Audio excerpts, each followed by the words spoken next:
Well, hi there. Today we're going to be talking about things that artists hate to hear. Stick around.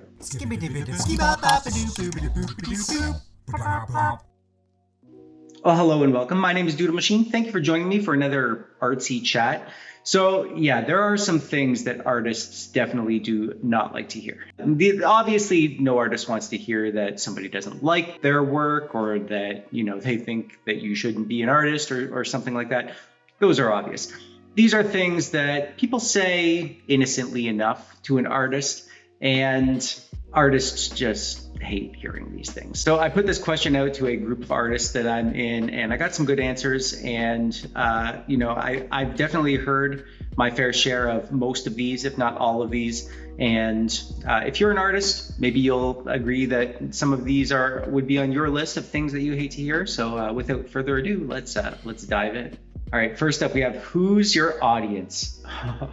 This was the very top of my list. I mean, implied in the question, who's your audience, is that your work doesn't have an audience, Like if it's not obvious who your audience is, kind of like saying, like, I can't picture who this is for. I mean, more often than not, I'm making art that I like, that I would like. And so when somebody says, who's your audience? It's kind of like, well, the audience is me. People like me, people who like the sort of things that I like. I made this because I thought people would like it.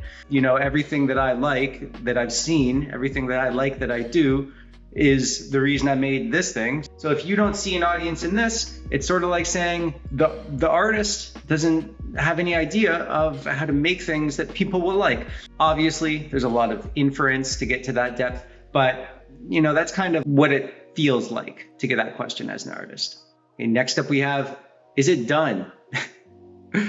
Oh man.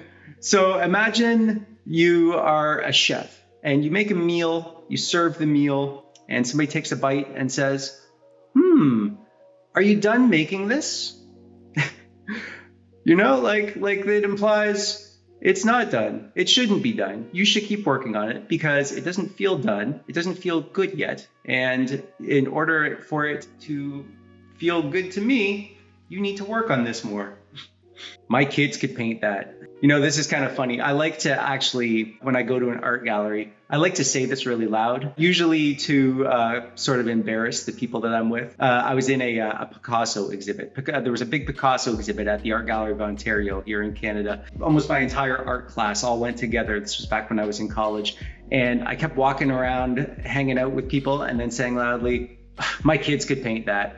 And oh my gosh, it makes people cringe so bad. Yeah, maybe your kids could have painted that, but your kids didn't paint that. Just because something has that kind of childlike, style to it, sort of a faux naive style, almost as if somebody who didn't know a lot about art made this thing, it doesn't mean that somebody who doesn't know about art could make this thing. There's lots of artists out there that use that kind of faux naive technique to make their art look as if it was made by somebody who didn't know what they were doing. People say that about Picasso stuff all the time. It's so crude that like a kid could have made that. Picasso didn't paint in this kind of crude, naive way because he didn't know how to paint. Picasso learned how to paint amazingly in very realistic ways before he decided to abstract his ideas down and primitivize his approach to how he represents things on purpose. It's not just a matter of, he didn't know how to draw any better. And most artists who would take offense at hearing this probably are in that same camp. You should draw my tattoo. I've gotten this before. Many artists have gotten this before. Let me guess. You like something I've done? And you want a tattoo, therefore you think I should draw your tattoo, even though I may not have any interest in drawing your tattoo. And let me guess, you want me to do it for free. Wonderful. You're gracing me with the idea that my work will appear permanently on your body, and you're not even charging me anything. How thoughtful of you. You're so lucky to have talent like that. Yeah, this really gets on our nerves.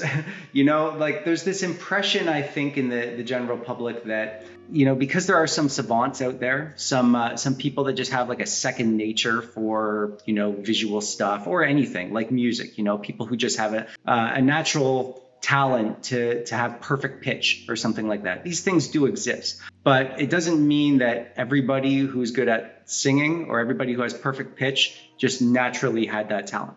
It comes from practice, like thousands of hours of practice. I didn't know how to draw when I was a kid, so I spent lots of time drawing when I was a kid.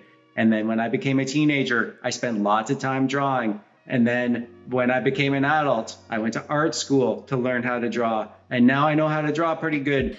But it's not because I was just given this talent. It's just I was just born with this artsy brain that just knew how to do all this stuff. No, it's practice. It's practice like anything. And yeah, there are some savants that just they pick up a pen and they're able to draw something super realistic or something. Yeah, that exists. But, not for most of us. Not most of the artists that you would say this to, that's for sure. Why does it cost so much? Because it takes hours to make. It takes so long to make some of this stuff. I had a plumber come to my house a couple months ago. This plumber charged $100 an hour. And I paid it because I don't know how to plumb. I don't know how to do plumbing stuff. I didn't know how to fix the problem by myself. So I paid him because he's an expert. He's been doing this forever and he knows what his stuff is worth. Why shouldn't artists be any different? I mean, just because we're doing what we love, does that mean that what we do is worth less money? Like, oh, you're having such fun while you're making it, you should be able to do it for less money. Like if a plumber does what he loves, does that mean that he should do it for less? Should like a $50 an hour plumber? That'd be great if I could find a plumber that only charges $50 an hour to do what he loves, fixing my pipes. But that doesn't mean that his work is worth any less just because he loves what he does. Artists are the same. Your work is still worth all of the experience that you've had in life to get to the point where you're at. There's ideas, there's just a depth of concepts that an artist needs in their toolbox, in their brain, to be able to make something that is evocative, that is intriguing easily. Like when I've heard a quote, when you pay an artist, you're not paying them for their time and you're not paying them for their materials. You're paying them for their vision. And that's something I think every artist could relate to. Maybe we need a t-shirt or something that just says that. So that could just be on the table right from the start, whenever anybody thinks that they have an idea of what your work should cost. What's your real job? Oh, because, no artist can be an artist for a living? Of course, right? Oh no, my real job is I work at McDonald's and art is just a little hobby because that's all art can ever be, right? Is that real, or did you just make it on the computer? Oh man, this one hits home for me.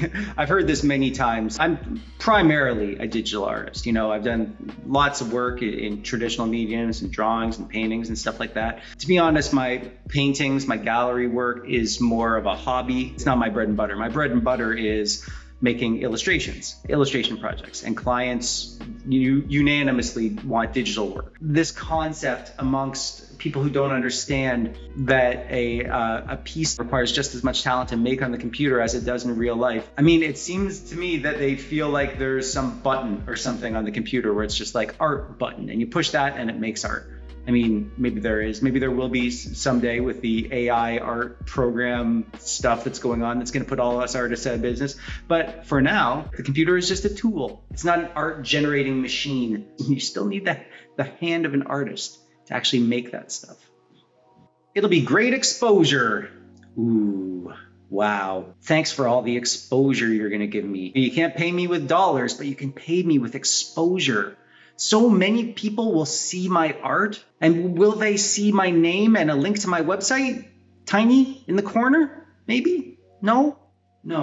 Yeah, so when I go to the grocery store and I need food to feed my family, I will pay with exposure. I'll say, I don't have any money, but I got all this exposure. I got 1,000 likes on Instagram.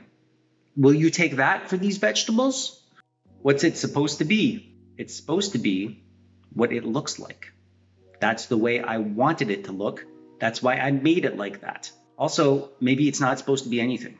Maybe it's supposed to be something that isn't easily explained in words. Sometimes art can be nothing. And sometimes, to be fair, the thing you draw that you want to look like a toaster doesn't look like a toaster.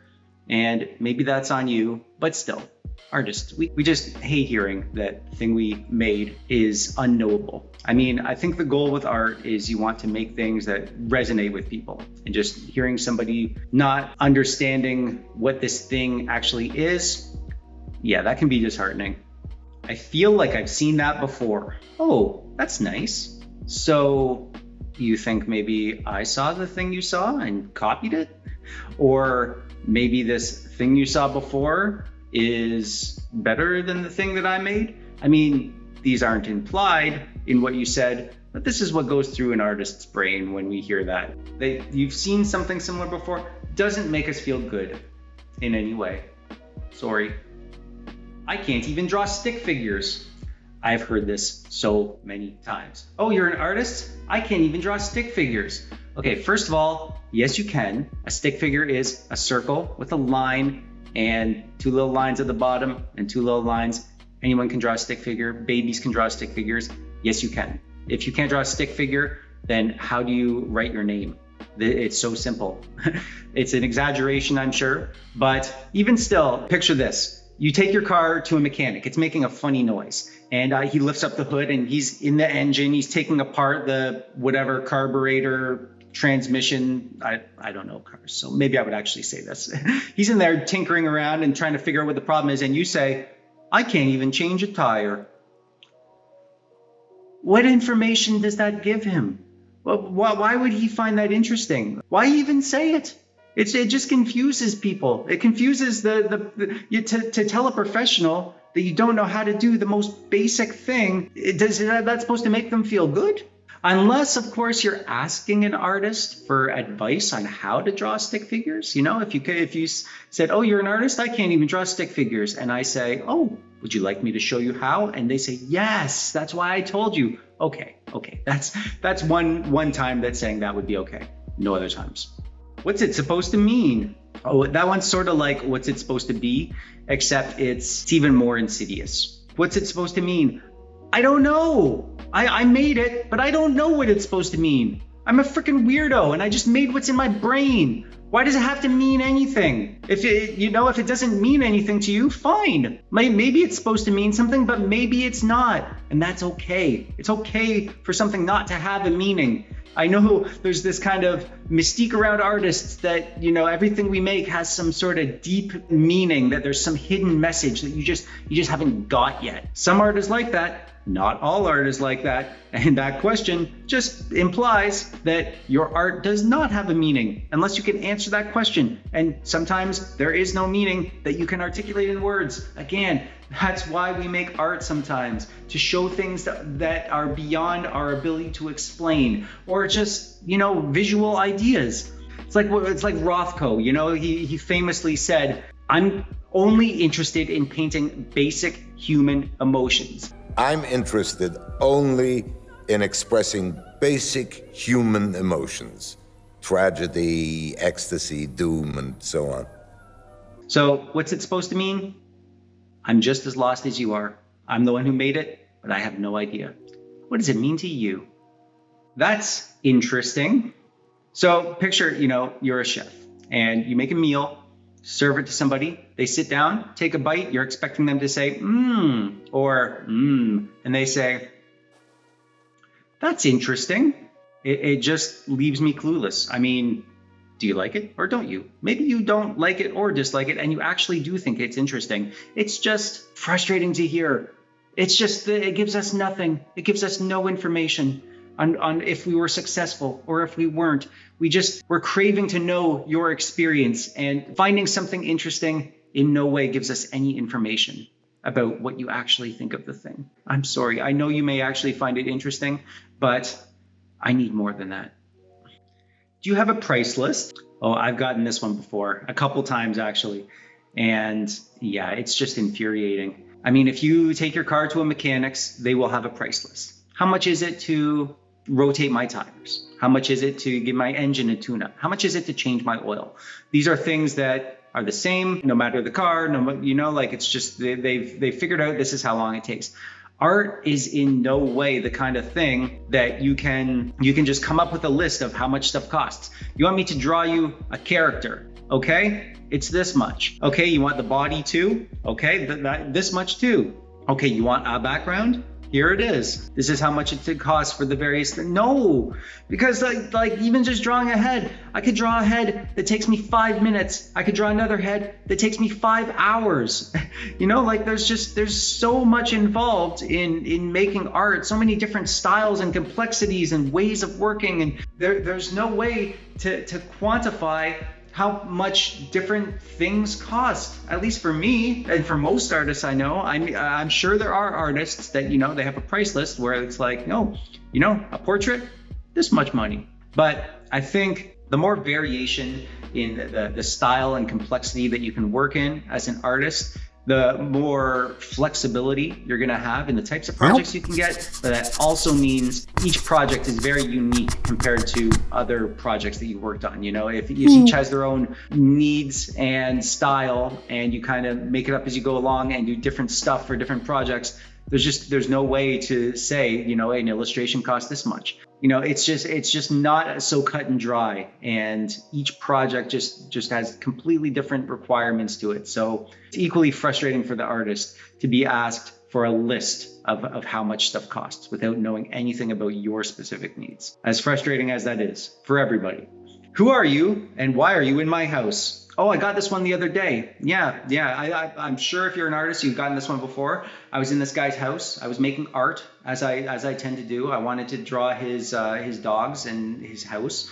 And he comes home and he's like, "Who are you? Why are you in my house? Get out of here." And I'm an artist. I need inspiration. I need emotion that I can't get at my house, so I have to come to your house. It's just frustrating to deal with these people who are just, you know, get out of my house, and why are you going through my drawers? And I mean, do they not understand what we as artists need to do to make our art? So that's it. This is my list of things artists hate to hear. So please tell me, are you an artist? Have you heard these things before? Are there any that should be on my list that didn't make the cut? Please let me know in the comments below. And if you are a non-artist, have you said any of these things to artists? Am I being unreasonable by hating to hear some of these things? Maybe I am, and that's fine. Just please let me know in the comments below. I'd love to hear from you down there. And while you're down there, click the thumbs up if you like the video, or the thumbs down if you dislike it. Subscribe so you don't miss any of my videos. And as always, thanks for watching.